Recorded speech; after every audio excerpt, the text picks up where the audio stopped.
یہاں پہ انسان ہے،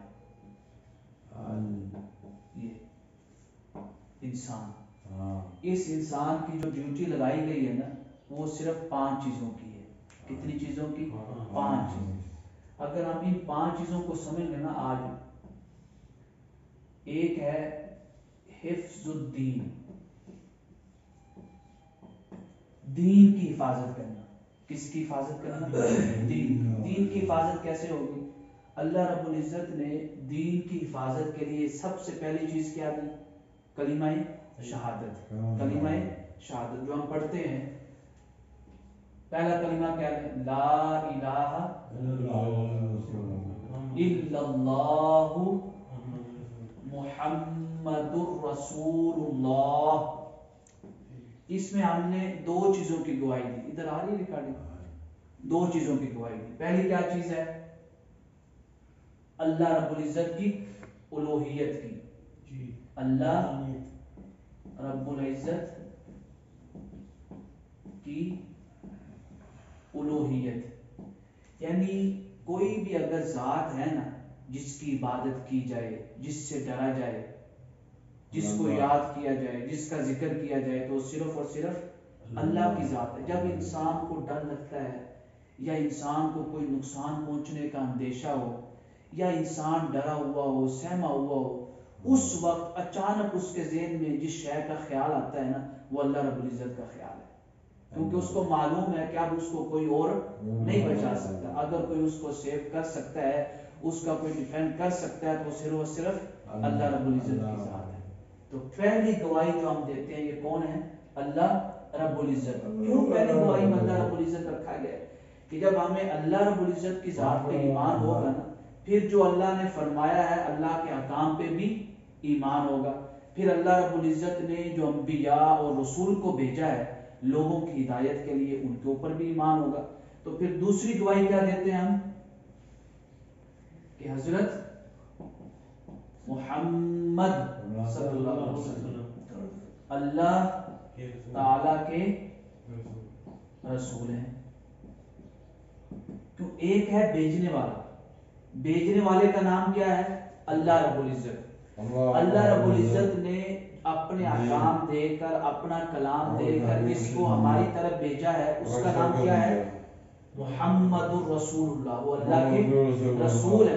تو ضروری ہے کہ بھیجنے والے کے اوپر بھی ایمان ہو، اور جو بھیجنے والا کا پیغام ہم تک پہنچا رہا ہے اللہ کا رسول، اس کے اوپر بھی ایمان ہو۔ فرمایا اس چیز کی حفاظت کرنی ہے۔ اس چیز کی حفاظت کب ہوگی؟ جب ہم ان کے بتائے ہوئے احکام پہ عمل کریں گے، جب ان کے اوپر ایمان رکھیں گے۔ نہ تو گفتگو میں کوئی ایسی بات بولنی ہے جس سے انسان ایمان سے خارج ہو جائے، اور نہ ہی انسان کو اپنے عمل سے کوئی ایسا عمل کرنا چاہیے جس سے انسان ان کی نافرمانی کرے۔ تو سب سے زیادہ جو ہر برائی کی اصل ہے وہ کیا ہے؟ حضور نبی اکرم صلی اللہ علیہ وسلم نے فرمایا شراب۔ شراب ہر برائی کی اصل ہے۔ کیوں؟ کہ شراب کے اندر انسان کو کوئی پتہ نہیں چلتا کہ وہ کیا بول رہا ہے اور کیا عمل کر رہا ہے، یا اس کو پتہ ہی نہیں چل رہا کہ وہ کیا گفتگو کر رہا ہے۔ تو ہو سکتا ہے کہ اس کی بول چال میں، اس کے کلام میں کوئی ایسا جملہ بولا گیا ہو جو اس کو دائرہ ایمان سے خارج کر دیتا ہو، جس میں اس کو اللہ رب العزت کا انکار کر دیا ہو، یا اس نے اللہ کے حبیب مکرم صلی اللہ علیہ وسلم کا انکار کر دیا ہو۔ اس لیے فرمایا شراب جو ہے نا ہر برائی کی اصل ہے۔ کیوں؟ کہ شراب کی حالت میں انسان کو پتہ ہی نہیں چلتا۔ تو پہلی چیز کیا ہے؟ دین کی حفاظت کرنا، دین کی حفاظت کرنا۔ اب دین کی حفاظت کے لیے اللہ رب العزت نے ہر مسلمان کو دوسرے کا کیئر ٹیکر بنایا، کہ اپنے ہر مسلمان بھائی کی، اپنے بیٹے کی، بیٹی کی، اپنی ماں کی، اپنے پیرنٹس کی، اپنے فادر کی، جو بھی آپ کے ماتحت لوگ رہتے ہیں، جو بھی قریب رہتے ہیں، ان کو کیا کرنا ہے؟ آپ ان کے نگہبان ہیں۔ کس کے نگہبان ہیں؟ ان کے ایمان کے، ان کے معاملات کے۔ تو کیا فرمایا کہ وَلْتَكُمْ، آیت مبارکہ جو ہے وَلْتَكُمْ مِنْكُمْ، کہ تم میں سے ہر شخص ہونا چاہیے امتن۔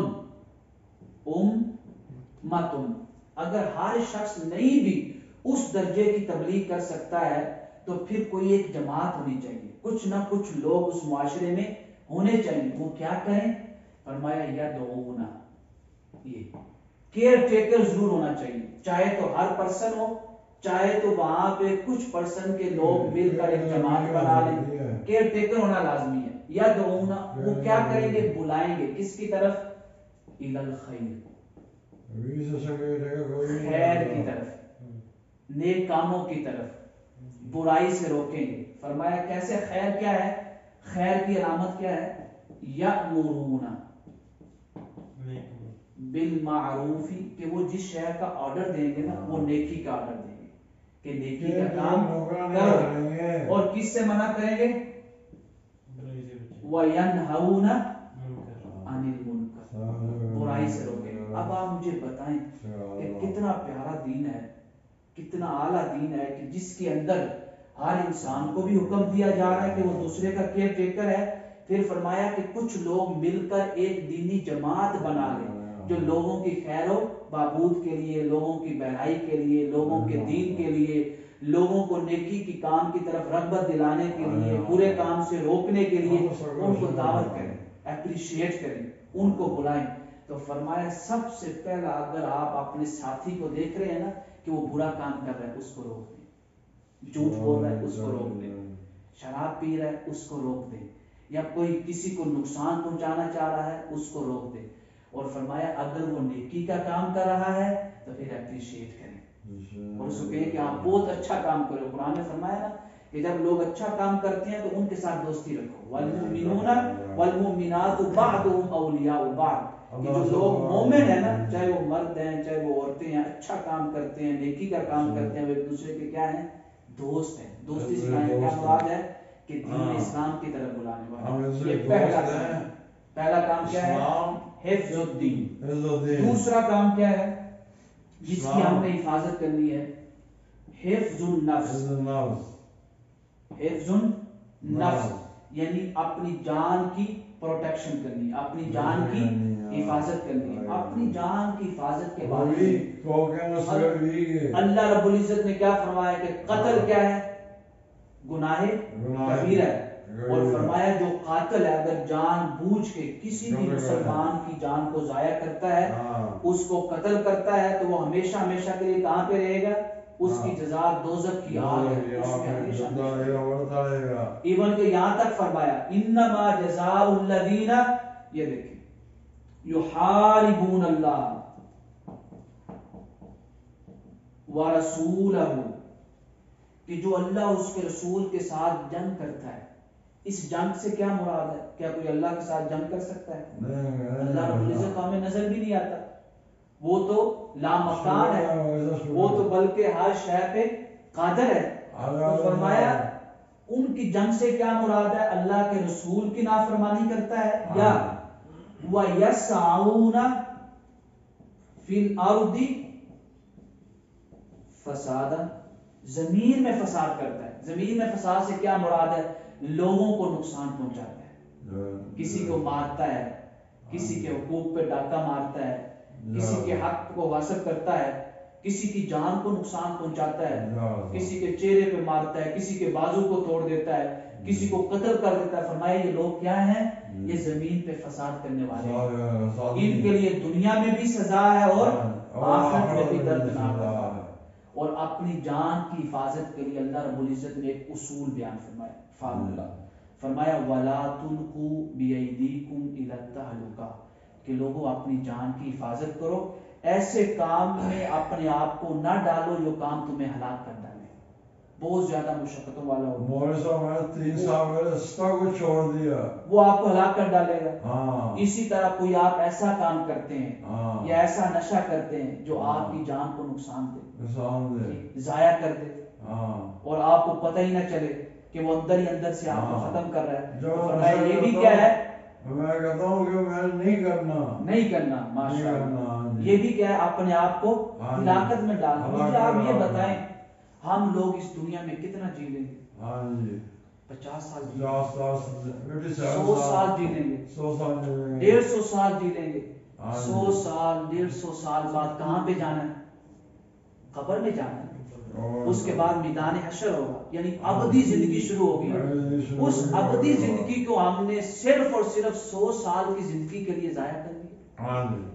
اس ابدی زندگی میں جس میں ہم نے اپنے رب کے سامنے حساب و کتاب دینا ہے، اس حساب و کتاب میں ہم نے اپنے آپ کو فیل کر لیا ہے، ناکام کر لیا ہے۔ کیوں؟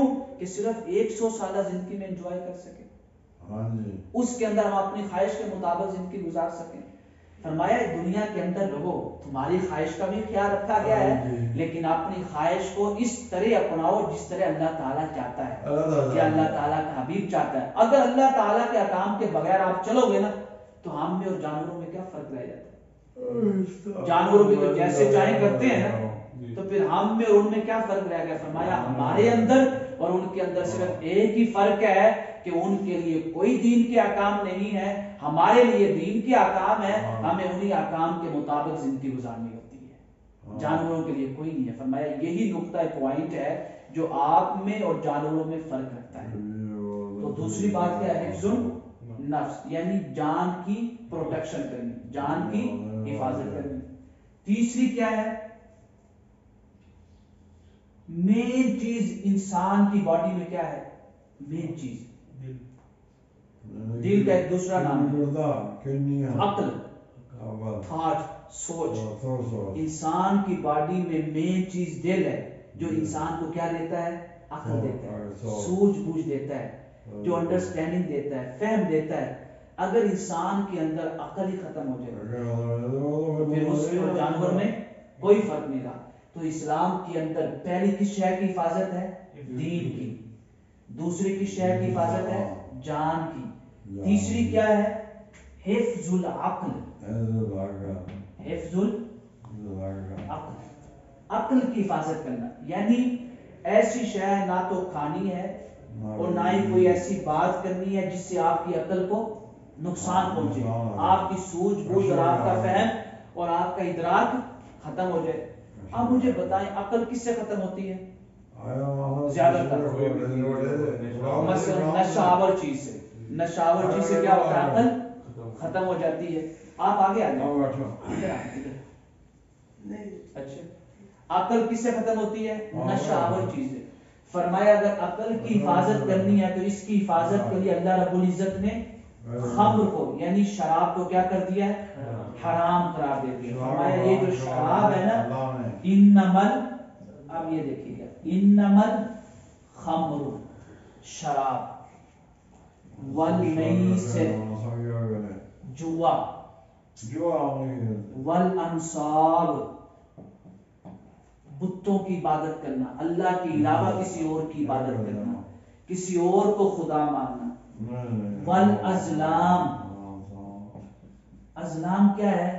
یہ جو لوگ نہیں جاتے یار میرے لیے آپ استخارہ کر دو کہ فلاں کام کرنا میرے لیے بہتر ہے یا نہیں ہے، آپ حساب کر کے بتاؤ، حساب کر کے میرا نام یہ ہے، میری والدہ کا نام یہ ہے، میری بچی کا نام یہ ہے، حساب کر کے بتاؤ کیا یہ بہتر ہے یا نہیں ہے۔ اسی طرح ہم یہاں چلے جاتے ہیں، بعض اوقات مارکیٹ میں بازاروں میں وہ کبوتر والے بیٹھے ہوتے ہیں، وہ کہتے ہیں جی آپ یہاں پہ کوئی بھی سلیکٹ کریں، اتنے پیسے دیں، کبوتر جو لفافہ اٹھائے گا اس کے اندر جو لکھا ہوگا وہ آپ کی قسمت میں ہے۔ یہ سارے کیا ہیں؟ حرام کے کام ہیں۔ کیوں؟ اس سے کیا ہوتا ہے؟ ٹینشن ہوتی ہے۔ کیا ہوتا ہے؟ ٹینشن۔ اور تقدیر کا علم، کل کیا ہونے والا ہے کس کے پاس علم ہے؟ اللہ رب العزت کے پاس۔ اب آپ میرے پاس آئے ہو، مجھ سے پوچھتے ہو مفتی صاحب میں یہاں پہ شادی کرنا چاہتا ہوں، آپ مجھے حساب کر کے بتائیں، یہ میرا نام ہے، یہ میرے بیٹے کا نام ہے، یہ میری بیٹی کا نام ہے، جہاں پہ میں رشتہ لے کے جا رہا ہوں اس بچی کا یہ نام ہے، آپ حساب کر کے بتائیں۔ مجھے آپ بتائیں کیا اللہ تعالیٰ نے مجھے غیب کا علم دیا ہے؟ کیا میرے پاس کوئی ایسا علم ہے کہ میں کل کی بات جان سکوں؟ ٹھیک، اگر میں بتا دیتا ہوں جیسے لوگ بتاتے ہیں، اگر میں بتاتا ہوں ایسے پیسے کے لالچ میں کیا مجھے پیسے دو، اگر میں نہیں بتاؤں گا تو آپ میرے پاس آؤ گے نہیں، ٹھیک، میں نے بتا دیا۔ اب مجھے بتائیں اگر میں نے کہا کہ وہ شادی آپ کے حق میں بہتر نہیں ہے، ٹینشن ہوگی یا نہیں ہوگی؟ اس ٹینشن کو لے کے بندہ ڈپریشن کا شکار ہو جاتا ہے نہیں ہو جاتا؟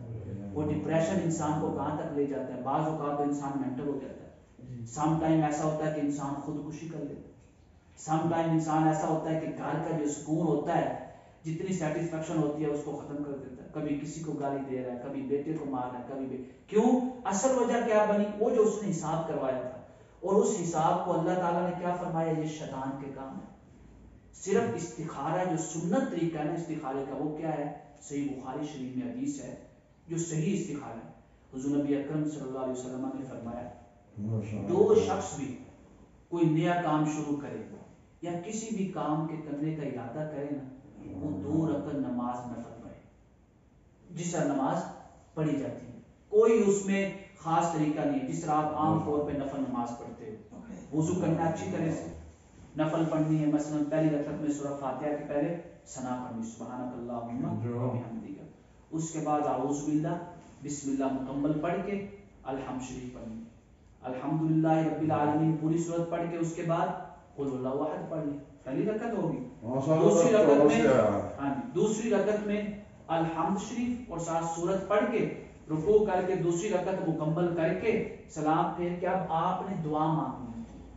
وہ خاص دعا حضور نے سکھائی ہے. دعا کیا ہے؟ اللہم انی استخیرک, اے مولا میں استخارہ کرتا ہوں تجھ سے. استخارہ مطلب مشورہ کرتا ہوں تیری ذات کے ساتھ. کیوں؟ بعلمک, تیرا علم ہر شے کو جانتا ہے, تیرا علم ہر شے کے اوپر کیا ہے؟ محیط ہے. واستقدرک بقدرتک, اور اس کام کو کرنے کے لیے میں تجھ سے طاقت کا طلبگار ہوں کہ مجھے طاقت اور قوت دے. کیوں کہ ہر طاقت کا مالک تو ہے. ان اللہ علی کل شیء قدیر, تو ہر شے پہ قادر ہے. اور پھر ہم کیا کرتے ہیں کہ فإنک تعلم ولا اعلم, میں تیرے ساتھ اس لیے مشورہ کر رہا ہوں کہ کل جو کام میں کرنے جا رہا ہوں یا کچھ دیر کے بعد جو کام کرنے جا رہا ہوں اس کا نالج میرے پاس نہیں ہے لیکن تیرے پاس تو ہے نا. کیوں کہ تیری ذات وہ ہے کہ لا یعزب عنہ مثقال ذرۃ فی الارض ولا فی السماء, زمین و آسمان میں کوئی بھی ذرہ ایسا نہیں ہے جو اللہ کے علم میں نہ ہو. سبحان اللہ. اگر انسان ایسے زندگی جیے تو کبھی بھی حرام کے کاموں کی طرف نہیں جا سکتا. فرمایا پھر کیا کہنا؟ اللہم ان کنت تعلم ان ھذا الامر خیر لی فی دینی و معاشی و عاقبت امری, تیرے علم میں ہے کہ اگر یہ کام میرے لیے بہتر ہے, میرے دین کے لیے, میری جان کے لیے, میری عقل کے لیے, میری معیشت یعنی کاروبار انکم کے لیے اور میرے انجام کے لیے بہتر ہے تو پھر اس کام کو آسان کر دے. اللہم ان کنت تعلم ان ھذا الامر شر لی فی دینی و معاشی و عاقبت امری, اگر یہی کام میرے فیوچر میں میرے لیے, میری فیملی کے لیے, میری انکم کے لیے, میری کسی بھی شے سے جو تعلق رکھتا ہے اس کو نقصان دینے والا ہے تو فرمایا فاصرف عنی واصرفنی عنہ, اس کام کو مجھ سے دور کر دے اور مجھے اس سے دور کر دے. فاقدر لی الخیر حیث ما کان ثم ردنی بہ, پھر میرے لیے اس کا نعم البدل عطا کر اور اس کے اوپر مجھے قدرت دے اور تو بھی اس کام میں میرے ساتھ راضی ہو جائے. یہ استخارے کا اس میں کیا دعا ہے. اس دعا کا فائدہ کیا ہے؟ ایک تو آپ کو پتہ نہیں چلا, میں کسی نے نہیں بتایا کہ یہ کام تیرے لیے برا ہے یا اچھا ہے. اب اللہ تعالیٰ کے علم میں ہے, اگر وہ برا ہے تو وہ اس کو اچھا کر دے گا, اگر اس کو اچھا نہیں کرے گا تو کوئی اور کام اس کے بدلے میں بہت اعلیٰ کام آپ کو دے دے. اب دیکھیں اس میں ذہنی سکون ہے یا نہیں ہے؟ بالکل ہے. لیکن آپ کسی کاہن کے پاس گئے, نجومی کے پاس گئے, کسی عامل کے پاس گئے, اس نے آپ کو بتا دیا نہیں یہ کام بہتر نہیں ہے, 90% ٹھیک ہے, 10% ٹھیک نہیں ہے, جیسے اس کو غیب کا علم ہے, جیسے یہی خدا ہے, جیسے اللہ اس کے اوپر وحی نازل کر رہا ہے اور اللہ اس کو بتا رہا ہے استغفر اللہ. اور آپ کو معلوم ہے وحی کا دروازہ کس کے اوپر بند ہو گیا؟ حضور نبی اکرم صلی اللہ علیہ وسلم کی ذات پاک پہ. آپ کے بعد کوئی نیا نبی نہیں آ سکتا, آپ خاتم النبیین ہیں. آپ کے بعد کسی کو نیا نبی ماننا یہ بہت بڑا کفر ہے, بہت بڑا کفر, اور انسان کو لعنت کی طرف لے جاتا ہے, انسان کو اللہ کی رحمت سے دور کر دیتا ہے. اب یہ شخص آ کے بازاروں میں بیٹھے ہیں, دھندا کر کے ایسا بازار چلا رہے ہیں, پیسے دے رہے ہیں, لوگوں کو ٹینشنیں دے رہے ہیں, اور ایسے کسی کو بول دیتے ہیں ماشاءاللہ بہت اچھا کام ہے, آپ کی قسمت میں بہتر ہے, لیکن وہ کچھ دنوں کے بعد آ جاتا ہے, کہتا ہے مجھے تو نقصان ہو گیا. پھر پتہ وہ کیا کہتے ہیں, ہم کوئی غیب جانتے ہیں. اگر یہی بات وہ پہلے کر دیتے تو اس کو کوئی حساب کرواتا, اس کے پاس کوئی آتا. تو فرمایا عقل کی حفاظت کرنی ہے, عقل کی حفاظت کرنی, ان چیزوں کو چھوڑ دو, شراب کو چھوڑ دو, جوئے کو چھوڑ دو. جوئے میں ٹینشن ہوتی ہے نہیں ہوتی؟ وہ ٹینشن انسان کی عقل کو ختم کر سکتے نہیں کر سکتی. ایون کہ وہ ٹینشن اس لیول تک پہنچ جاتی ہے سم ٹائم کہ اس کی جان کو خطرہ ہو سکتا ہے، اس کا بلڈ پریشر ہائی ہو سکتا ہے، اس کے ہیلتھ کام ہو سکتے ہیں جس کی وجہ سے اس کی ڈیتھ ہو سکتی ہے. فرمایا کیا یہ سارے کام جو ہے نا بڑے ضروری ہیں. شراب چھوڑ دو، جوا چھوڑ دو. کتنے لوگ ہیں وہ اپنا پیسہ بھی ضائع کر دیتے ہیں اور وہیں پہ ہارٹ اٹیک ہو جاتا ہے کہ میں اتنا پیسہ ہار گیا جوئے میں. پھر فرمایا انصاب ان بتوں کو چھوڑ دو. کیوں؟ یہ بھی ٹینشن دیتے ہیں کہ جن لوگوں کو، جن بتوں کو تم نے اپنے ہاتھ سے بنایا، اپنے ہاتھ سے پالا ہے، انہیں کی عبادت کر رہے ہو. جن کو تم نے پالا ہے ان کی عبادت تم کر رہے ہو، تمہیں کیا فائدہ دے گے؟ یعنی جس لکڑی کو تم نے تراش کے ایک بت بنا دیا، پتھر کو تراش کے ایک بت بنا دیا، وہ تمہارا خدا کیسے بن سکتا ہے؟ وہ تو تراشنے میں تمہارا محتاج ہے، وہاں پہ رکھنے میں تمہارا محتاج ہے، اپنی حفاظت کے لیے تمہارا محتاج ہے. فرمایا اس کی عبادت کرو، اس کو خدا مانو جو کسی کا محتاج نہیں، تو ہر ایک کو دینے والا ہے. تیسری چیز کیا؟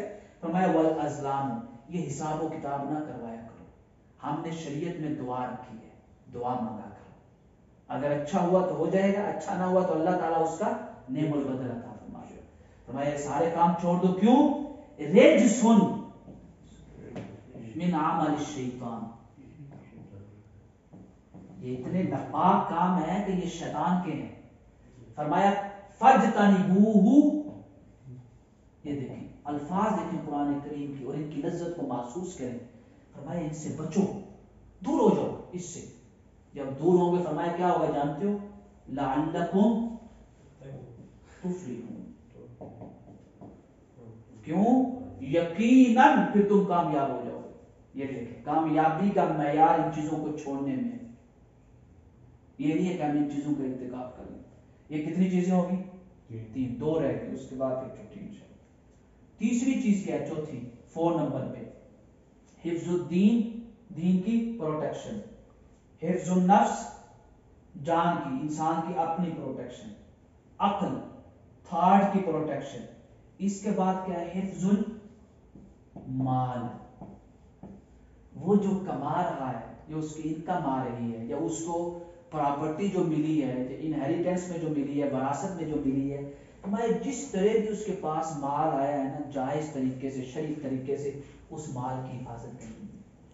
مجھے آپ بتائیں یہ چاروں کام جو ہم کر رہے ہیں، شراب، جوا، بت بنانا، بت تراشنا، بت خریدنا، ان کی عبادت کرنا، کاہنوں کے پاس جانا، عاملوں کے پاس جانا حساب و کتاب کروانے کے لیے، مجھے بتائیں ان چاروں کاموں میں عقل کو بھی نقصان، جان کو بھی نقصان، دین کو بھی نقصان اور مال کو بھی نقصان. فرمایا مال اللہ نے جو تمہیں دیا ہے نا وہ امانت ہے. کس کی امانت ہے؟ تمہارے لیے امانت ہے، تمہاری اولاد کی امانت ہے، تمہارے ماں باپ کی امانت ہے، ہر اس شخص کے لیے امانت ہے جو تمہاری میراث میں حصے دار ہے. اور ان غرباء کی امانت ہے جو صاحب استطاعت نہیں ہے، ضرورت مند ہے، ان کے اوپر اپنا مال خرچہ کرے. کوئی اگر آپ کے دروازے پہ آ گیا تو اس کی ضرورت کو پورا کرے. تو حفظ المال، مال کی حفاظت کے اللہ نے کیا رکھا؟ چوری کی سزا. کیوں؟ تاکہ لوگوں کے مال کیا ہوں؟ محفوظ ہیں. آخری بات کیا ہے حفظ المال کے بعد؟ حفظ النسل. حفظ النسل مطلب فیملی، مطلب اولاد، فیملی کی حفاظت کرنا. فرمایا انسان کا 5واں کام جو اس کے ذمے ہے، جو اس کی ڈیوٹی میں ہے، اپنی فیملی کی حفاظت کرے. جب اس کی اپنی حفاظت نہیں، اس کا مال محفوظ نہیں، اس کی عقل محفوظ نہیں، اس کی جان محفوظ نہیں، اس کا دین محفوظ نہیں، تو وہ اپنی فیملی کی حفاظت کیسے کر پائے گا؟ فرمایا فیملی کی حفاظت. اور فیملی کی حفاظت کے لیے مطلب کیا ہے؟ کہ اپنی اولاد کے اچھے طریقے سے تربیت کرو، اچھے طریقے سے پرورش کرو، اچھی تعلیم دو، دینی بھی دنیاوی بھی، اچھی تربیت کرو. قرآن نے کیا فرمایا؟ بڑی پیاری آیت ہے، یا ایھا الذین آمنوا،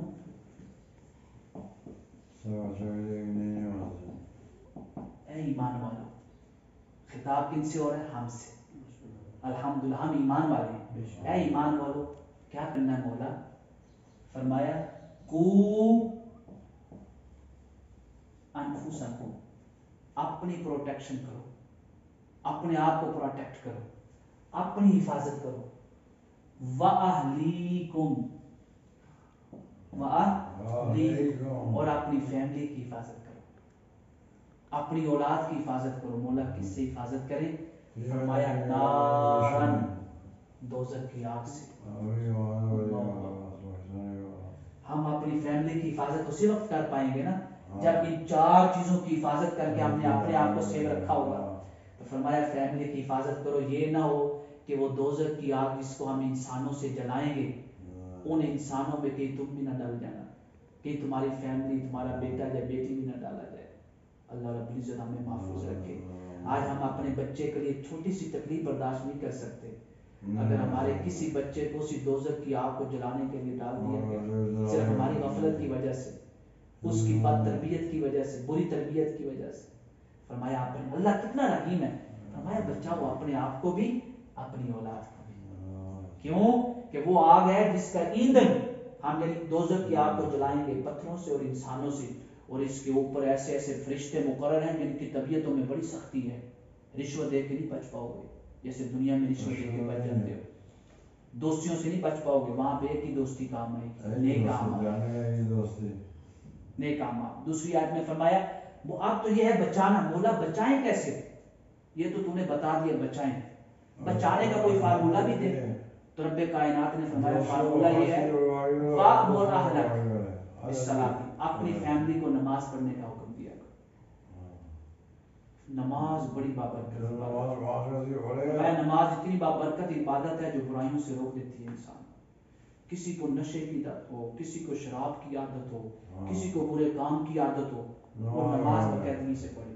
اس کی نماز ہی اس کو ان عادتوں سے، بری عادتوں سے دور لے جا کر اچھی عادتوں کی طرف لے جائے گی. یہ 5 ڈیوٹیاں دین نے ہمارے ذمہ لگائی ہیں، کوئی زیادہ ہے؟ اور 5 کی 5 مجھے بتائیں، صرف ایک چھوڑ کے دین کی حفاظت، یعنی ایسا کام نہیں کرنا جو ہمیں کفر کی طرف لے جائے. 4 کی 4 کس کے فائدے میں ہیں؟ یعنی اگر کوئی انسان یہ کہ جی دین سارے کا سارا، اللہ کو کیا نہیں، اللہ کو کوئی محتاجی نہیں ہے. پہلے سمجھنا یہ کہ اللہ نے سارے کا سارے دین میں کس کا فائدہ ہے؟ انسان کا. یہ جو دین ہے اس میں بھی کس کا فائدہ ہے؟ انسان کا ہی تو ہے. قرآن اور حدیث مبارکہ میں کیا چیزیں بیان ہوئی؟ انسان کے فائدے کی بیان ہوئی. ہم یہ کہتے ہیں کہ آج دیکھ لیں قرآن کریم کے ساتھ یہ آخری لیکچر تھا اتنا. انشاءاللہ پھر نیکسٹ جو ہے یہ وینسڈے کو ہوگا اسی جگہ، تھرسڈے کوئی نہیں، ایسے دوستانہ ماحول میں کوئی وینسڈے اور تھرسڈے. ہم اکثر کہا کرتے ہیں، ویسے گپ شپ میں بیٹھے اکثر کہا کرتے ہیں کہ ہم نے کس کتاب نے ہمارے ساتھ وفاداری کی؟ قرآن کریم. ہمارے حقوق کی حفاظت کون کر رہا ہے؟ ہمارے والدین کے حقوق کی حفاظت کون کر رہا ہے؟ قرآن کریم. ہماری فیملی کے حقوق کی حفاظت کون کر رہا ہے؟ قرآن کریم. ہمارے مال کی حفاظت کون کر رہا ہے؟ قرآن کریم. ہماری جان کی حفاظت کون کر رہا ہے؟ قرآن کریم. ہماری عقل، تھاٹ، سوجھ بوجھ کی حفاظت کون کر رہا ہے؟ قرآن کریم. قرآن کریم جب ہر لیول پہ ہماری حفاظت کر رہا ہے، لیکن ہم نے اس قرآن کریم کے ساتھ کتنی بے وفائی کی. ہماری فیملیوں میں، ہمارے بچوں میں، خود ہم اس قرآن پاک کو کتنا پڑھتے ہیں، کتنی اہمیت دیتے ہیں. آج کل تو فیملیوں میں صرف یہ سسٹم چل پڑا ہے کہ صرف بچے کو ناظرہ قرآن کریم پڑھانا ان کی ذمہ داری ہے، یا حفظ کروانا. نہیں، ناظرہ اور حفظ کروانا ذمہ داری نہیں ہے. اس قرآن کریم کا مفہوم سمجھانا کہ وہ قرآن فرما کیا رہا ہے، اس کا معنی کیا ہے. کیوں قرآن آیا کس کے لیے؟ ہدایت کے لیے آیا نا. تو اسی وقت فائدہ ہوگا نا جب ہمارے بچوں کو یا ہم خود کو قرآن پاک کا پیغام سمجھ میں آئے گا. سب سے زیادہ جس کتاب نے وفاداری ہمارے ساتھ کی، ہم نے اس کے ساتھ بے وفائی کی. فزکس، کیمسٹری، بایو اور دیگر کتب پڑھانی چاہیے، پڑھاتے ہیں، لیکن اتنا اہتمام کرتے ہیں اتنا کہ ہم نے قرآن کریم کو پڑھانا چھوڑ دیا. پورے لیول پہ جس طرح پڑھانا چاہیے تھا. اس کتاب کا کوئی ایک صفحہ مجھے بتائیں جو انسان کے حقوق کا درس دیتا ہو، انسان کی فیملی کا درس دیتا ہو.